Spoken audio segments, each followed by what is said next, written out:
Let us see how you can set your own destination number for your virtual number. So any calls that come on this virtual number will get forwarded to your destination number. Simply click on destination setup. Enter a 10-digit mobile number. This must be an Indian number. Now any calls coming on this number will get forwarded to your mobile number. Now we need to verify your destination number. For that you need to call from your destination number to your virtual number. Please note, as it is a landline number, you need to either enter +91800698 or 080698.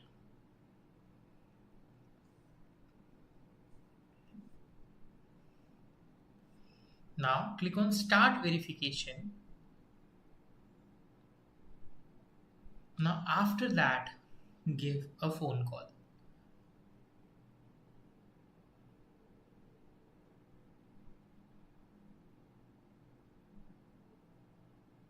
As soon as your call is done, it will get automatically verified. The destination number will get automatically verified and your virtual number will become active.